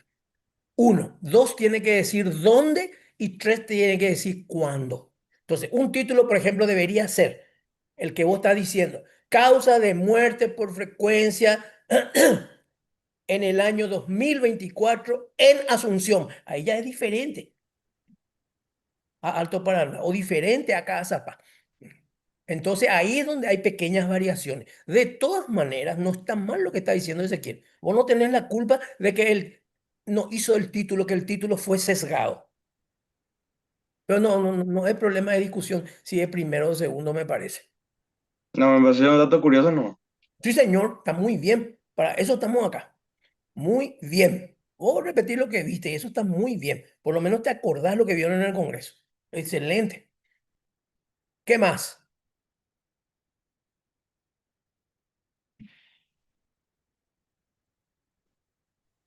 Doctor, año pasado salió en la CONAREN preguntando cuál serotipo que ocasionaba cáncer del cuello uterino. Sí, La respuesta era 18 y 16. sí, señor. 11, 18, 9, 10. Hay más. Lo que pasa es que para que cambie de estatus y un virus pase de ser no causante de cáncer a causa, es cuestión de tiempo nomás. Y se van agregando nuevos serotipos. Sí, señor, muy bien, Víctor. Así mismo como vos decís. Y quién sabe, en este momento ya hay otra cepa de virus que también produce cáncer y que poco a poco va a ir cambiando de estatus, de productor o no productor de cáncer. Muy bien, cierto, muy cierto. ¿Qué más? ¿Qué le llamó la atención? Doctor, yo tengo una pregunta con relación a la poliomielitis. Sí, señor. No sé si yo nomás entendí mal, ¿verdad? Pero entonces cuando uno llega a esa etapa donde está la parte de la parálisis flácida, entonces una persona puede recuperarse otra vez de ese estado. Y creo, no sé si fue Sara o quien explicó lo de polio. Explícale un poco otra vez, Sara. Mario lo que explicó Ah, poliomielitis. perdón. Sí, Mario, explican vos. Yo fui. El libro mencionaba que el médico tenía que esperar 6 meses para saber si era la célula tenía solamente un shock y no funcionaba bien, por eso causaba la parálisis, o si realmente dañó completamente la célula. Entonces, según el libro, decía que sí, voy a ir recuperándose, pero que se quedaba con secuelas. Entonces, acá hay un montón de conceptos que tenemos que dejar claros. Primero, depende de la extensión de la lesión, de los grupos musculares. Segundo, lo que está diciendo Mario, si es que esa parálisis es ocasional y está producido por la inflamación, porque hay mucha inflamación en la zona. Si baja esa inflamación y resulta que el virus atacó a pocas uniones neuromusculares, entonces se va a recuperar porque no hay todavía lesión. Ahora, desde el momento que ocurrió una lesión, eso ya es irreversible. Por eso que tuvimos todas esas fotos que mostraron ahí. O sea que dependen de algunos factores otra vez, como ser la extensión de la lesión, el tipo de lesión, el grado de inflamación, pero si la lesión está provocada no por la inflamación, sino por la muerte del tejido muscular, esa parálisis es irreversible. Entiendo. Entonces se podría decir que la enfermedad es neuroinfectante y no neurodegenerativa. No te entiendo. O sea que, tipo, no es que va a ser una enfermedad neurodegenerativa, onda el Alzheimer, la esclerosis múltiple y No, esas no, no, no, cosas. no, no, no. Es una enfermedad infecciosa. Por ahora, por ejemplo, el Alzheimer, que es neurodegenerativo, no está asociado a alguna infección. Si bien hay muchos infectólogos que ya le quieren estirar hacia algunas infecciones como causa, ¿eh? Pero por ahora es un proceso degenerativo, el Alzheimer. Entonces, vamos a repetir un poquitito la lesión la lesión que estaba recitando Mario hoy. Primero, produce la poliomielitis. ¿Parálisis de qué tipo? Gracias. Flácida. Generalmente ataca primero los miembros y es asimétrico. Tercero, a ver, otra característica. Genera atrofia muscular. Produce atrofia muscular, no porque actúe sobre el músculo, actúa sobre el nervio que inerva. Pero si mata al nervio que inerva el músculo al no recibir estímulo se atrofia. Y se podría decir, de acuerdo a lo que nosotros estamos diciendo, que si hay daño del sistema nervioso, la parálisis es ¿de qué tipo? La parálisis puede volver atrás o no, si hay daño neuronal. Irreversible. Irreversible. ¿Tenés, Mario, todavía tu presentación? Mostrame un poco esa donde están las 4 fotos de los chicos con parálisis. Voy a Ahí Sara tiene. mostrar yo. Bueno, el que tenga nomás. Van a rendir todito ustedes con esta pregunta que les voy a hacer. Prepárense ya.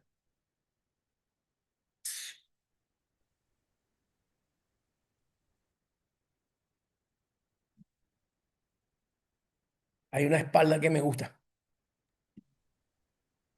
Doctor, yo por ejemplo conozco un caso de no sé si es estadounidense o inglés, un señor que tuvo poliomielitis a los 6 años y 70 años vivió en ese pulmón de acero. Sí, cuando eso era el último recurso, pero eso después cambió. Hace muchísimos años que se le ponen los respiradores que ahora están en las terapias, que no es tan pesado, no es de hierro, simplemente es un ambú que le va metiendo y sacando aire, oxígeno. Bueno, vamos a mirar un poquito esa foto de esa espalda. Yo les dije, me gusta esa espalda. Voy a prender también yo mi cámara. Le voy a hacer una pregunta. ¿Qué grupo muscular está dañado en esa espalda? ¿El izquierdo o el derecho?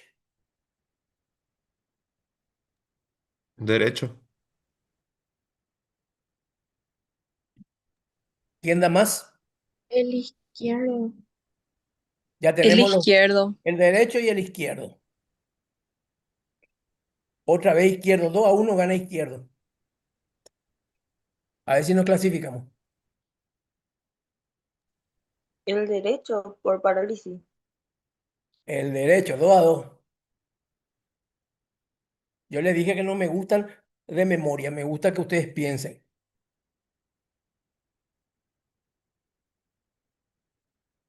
Uno más que desempate, 2-2 estamos. Izquierdo. El izquierdo.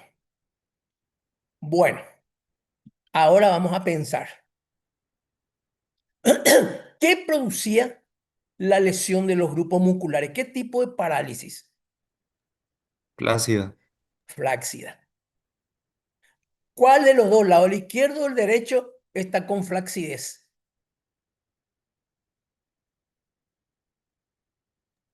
El izquierdo. Izquierdo. Niños, el izquierdo, señalame con el señalador, para no... El problema va a ser después que no sabemos cuál es el izquierdo y cuál es el derecho. No sé nomás cómo señalar, por eso Ah, no no sé. tenés No, señalador. Bueno, el que da hacia la mano izquierda es el izquierdo. No, déjame nomás todavía esa espalda. El que da hacia mi mano izquierda es el izquierdo. El que está hiperextendido es el derecho. Está dañado el derecho, por eso es flácido, y el izquierdo se contractura perfectamente bien. Y una contractura constante hace que se relaje más todavía el derecho. ¿Cuál está dañado? El derecho, el de mi mano derecha que escribo. ¿Cuál está bien? El izquierdo, por eso que se contrae. ¿Se entendió? Sí, Yo Quiero no doctor. saber si entendí, se profe. entendió o no. Yo pensé que el izquierdo estaba dañado porque se veía más, no sé, No, más, más.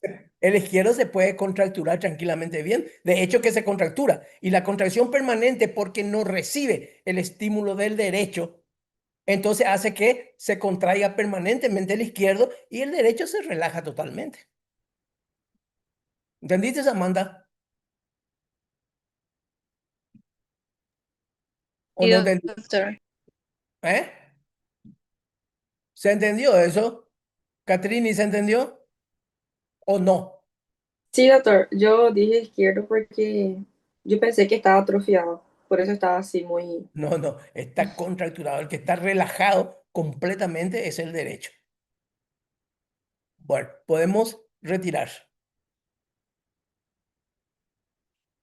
O sea que parece muchas veces fácil, pero no es tan fácil.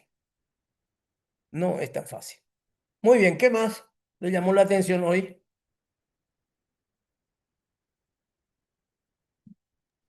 Sobre las vacunas de la poliomielitis para Ajá, la polio. ahí está. ¿Entendieron lo de la vacuna?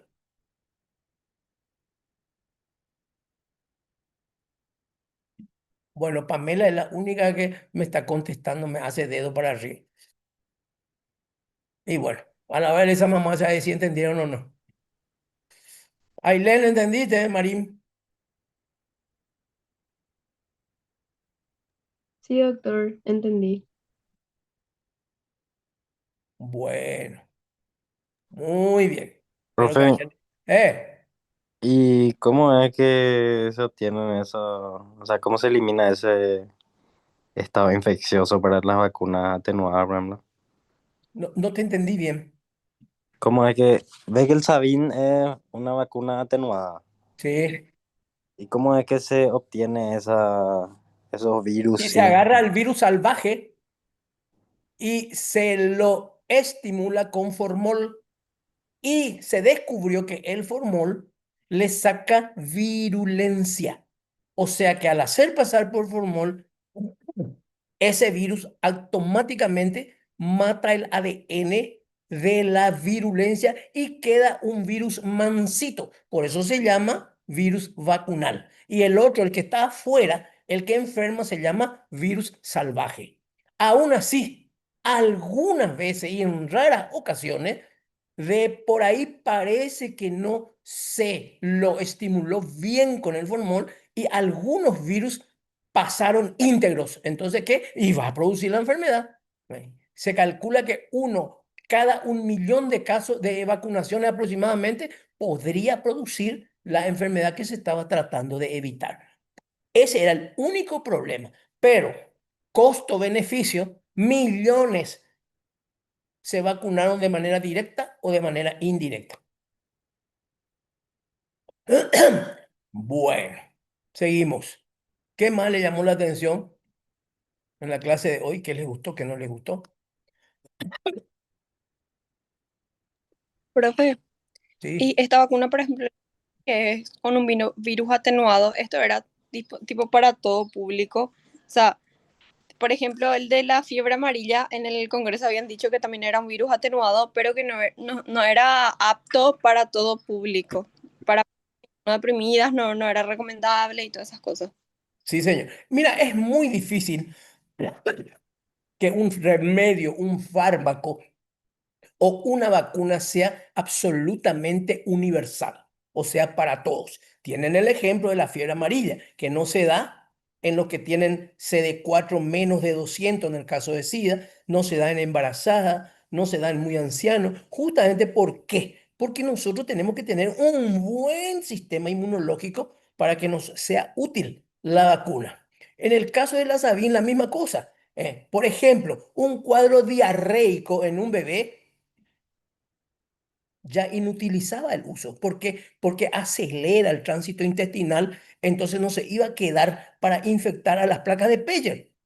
Un caso de fiebre, automáticamente 37 grados, sabemos que la vacuna funciona bien a menos de 20 grados. Si tenía más o menos fiebre, tampoco. O sea, es muy difícil que sea útil de manera universal.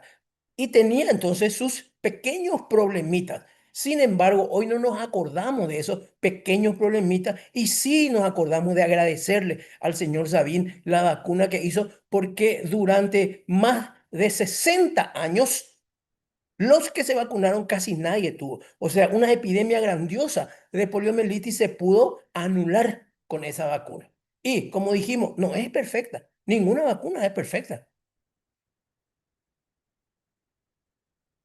pero dio buenísimos resultados. Por eso, de más de 60 años después, se cambió. ¿Y por qué se cambió? Porque fue muy útil la Sabin, pero ahora ya no hace falta. Y la Salk, sin embargo, prácticamente no tiene contraindicaciones. Se le pone a la embarazada, al niño, a todo el mundo. ¿Por qué? Porque son virus inactivados, o sea, muertos. Benjamín, ¿qué te pareció la clase de hoy? Y muy interesante. Y también me pareció importante lo que dijeron de no tomar a la ligera lo que es la gripe, ¿verdad? La famosa gripecita, nomás Espera un cuidar. poquito, vamos a cambiar, vamos a poner resfriado. Sí, el ¿Por qué? resfriado. Porque gripe se va a la influenza. O sea, gripe es lo que se dice cuando hay un estado producido por el virus de la influenza. Y todos los otros virus, que son miles de virus respiratorios, se llaman resfriado. Está bien, Benjamín, mediante que vos te equivocas, los otros aprendemos. Seguimos. ¿Qué Gracias, más? doctor. Bueno, ¿qué más le interesó? Daniela, ¿qué te gustó, qué no te gustó? ¿Qué aprendiste? Principalmente lo de la vacuna del Sabin. Me gusta cómo hacía la protección indirecta de las demás personas que no se vacunaban. Exactamente, exactamente. Y cuando vino a casa BIM, yo fui uno de los que lo acompañó a este señor tan bueno que se murió en la pobreza pudiendo ser archi recontra ultra super millonario. El hecho de cobrar solamente $1 por dosis de vacuna, ¿cuánta plata se iba a sacar? Y él dijo que no quería ni un solo peso. No solamente eso, sino que escribió que era una donación de él y que nadie, ningún laboratorio podía cobrar.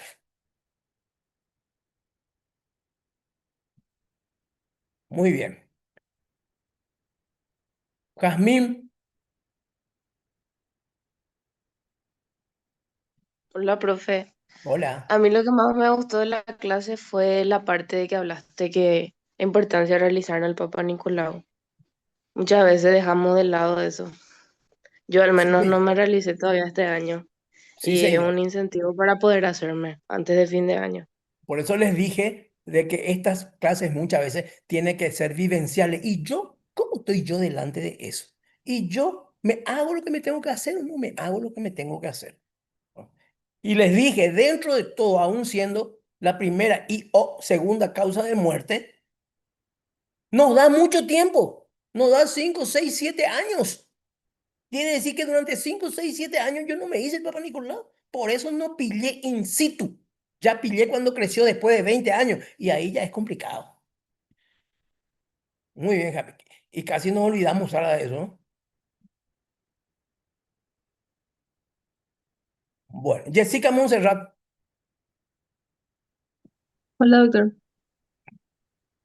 A mí me pareció muy interesante acerca de las vacunas de la polio, que se estuvo hablando ya, por los motivos que se dijo justamente, y también acerca del VPH. Y te quería preguntar, ¿es cierto que desde el año pasado recién se empezó a vacunar los hombres? Así mismo. Así Y mismo. eso justamente se habló en el Congreso también, y nosotros nos interiorizamos un poco, porque justamente... Bueno, a mí al menos me llamó mucho la atención cómo es que los hombres, a ser parte de la transmisión silenciosa, no formaban parte de esa cadena de protección anteriormente. Y hay Y muchas recién, respuestas para esa pregunta. No sé si trataron o no en el Congreso. Una de las respuestas es que mucho más rápido se ve la lesión en el hombre porque los órganos genitales son externos. Uno. Y dos, que para mí es el motivo principal, es que es muy caro. Es muy caro la vacuna. Muchos se trajeron y montones de vacunas se perdieron porque la gente no se iba a vacunar. En términos de salud plata, en términos de salud pública estamos hablando de plata. y, o sea que al final yo creo que la promoción a la salud es lo que estaba en carencia en ese sentido, como no se le incentivaba tampoco a las mujeres mismas a colocarse la vacuna de VPH. Y, Asimismo, y que es eso. lo que dijimos en la clase anterior. ¿Se acuerdan que dijimos en la clase anterior? El problema de comunicación, el problema de promoción. ¿Se acuerdan que le dije que si baja un marciano delante de la casa de usted y viene con una pistola y le dice a usted, le voy a meter un rayo ahí con mi pistola y tráeme acá a tu hijo y con eso no se va a enfermar? Nadie le va a decir llevar, hijo. ¿Se acuerdan Así que le mismo, conté eso? ¿Eh? sí. Pero yo Montones de creo que vacunas. si se daba más atención realmente, ves que además que, o sea, yo estoy investigando mucho acerca de eso, ¿verdad? La mayoría de los hombres son incluso asintomáticos y eso causa aún más repercusión en las mujeres porque ellos están prácticamente contaminando, o sea, y sí, infectando a las mujeres sin saber y eso. Me Y parece así bueno, un tema, me parece un tema que necesita más y atención bueno, en salud eso pública. en parte es cierto.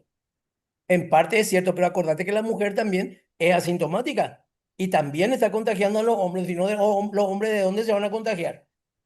Por eso lo del Papa Nicolau.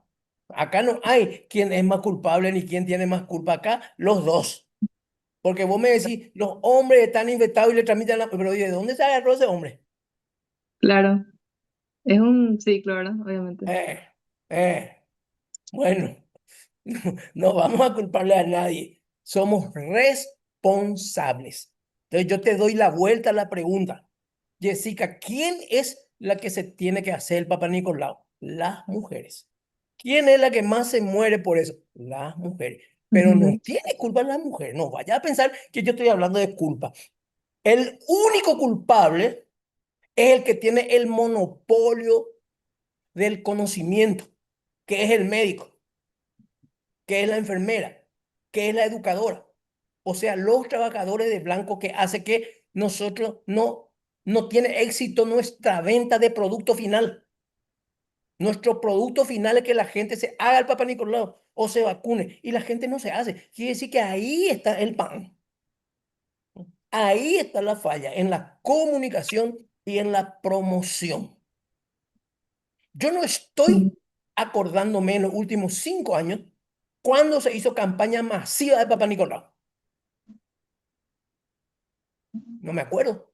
Yo no sé si hay algún centro de salud que por lo menos a la gente que se vaya y a todas esas mujeres que se van toda la mañana a consultar, le dicen, pasa un poco por acá también, te vamos a hacer Papa Nicolau. O sea que las mujeres entran porque tiene diarrea o porque se resfrió o porque le duele la panza y sale sin su Papa Nicolau. Una oportunidad perdida. El sistema de salud es el que falla. Teóricamente no debería haber ningún niño que entre a un hospital y que no se le revise su libreta de vacunación. No debería de haber ninguna mujer que entre al centro de salud y salga sin que se le haga su Papá Nicolau.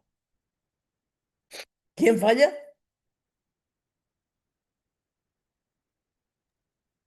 El sistema de salud. Salud pública. Salud pública, sí, señorita. Que no tiene sus planes de política de Estado. Muy bien. Estudien, chicos. El parcial está a la vuelta y virus, como están viendo, es muy complicado. Si alguien no preguntó algo que quería saber, calle para siempre. Bueno, podéis ir en paz. Chao, doctor. Chao, Chao, doctor, doctor. gracias. Chao, Chao, doctor. chao, Chao, chao. doctor. Chao, profe. Gracias. Chao, Chao, doctor. doctor. Gracias. Chao, doctor, gracias. Nos Chao, chao. vemos.